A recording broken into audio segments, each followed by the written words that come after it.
Hi guys, Sabrina from Campbell's Freedom Farm, and let's talk about the sprout craze.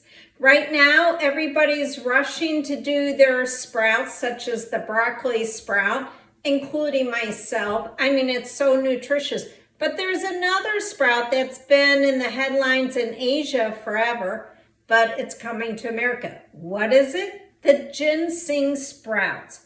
They're itty bitty sprouts, tiny. And if you recall, I did the video on shopping in Houston at H Mart. This is where I got them. Only half survived. It was a long trip back. But what's good about these? These are so healthy. They have saponin, which protects bacteria from bacteria, viruses, and what's really important is the immune system jump it gives you, because it helps maintain a healthy bloodstream. So that's why it's so good.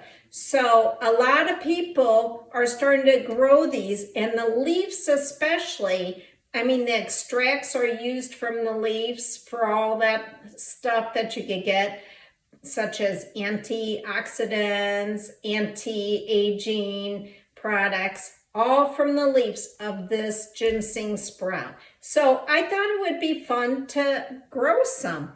Now I'm growing it inside, even though it's zone roughly 3 to 7. It likes it cool.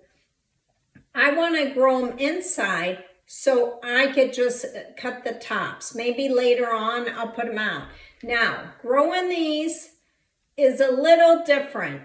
It needs shade. At least 70 to 90% shade, and it doesn't like it really hot. It grows in the forest. So what I did 60% compost, 30% potting soil, and 10% mushroom compost. Now, this is my first time growing them, so let's see how it goes. Why did I do that? Well, when I read everything about it, it likes dark soils from the forest. Well, mushroom compost, I mean, that grew mushrooms, the same conditions that the ginseng would like. And compost, that'll feed it. I don't need to feed it after this.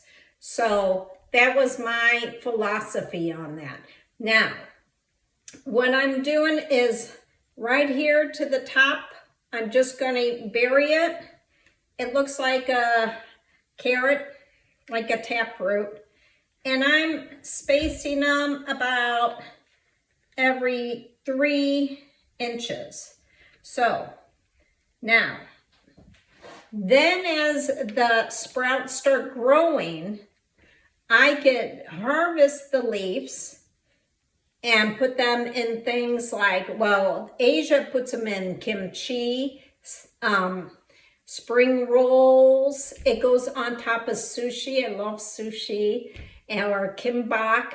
It's in kimbap. Those that have not tried kimbap, it's like a sushi, very tasty. But to build your immune system, people are putting them, sprinkling the leaves on salads. Or even better, you know, your mom always said, if you're sick, eat chicken soup, because it's a natural antibiotic. If you add the leaves into the chicken soup, it's like a double whammy. So, I mean, this is really good.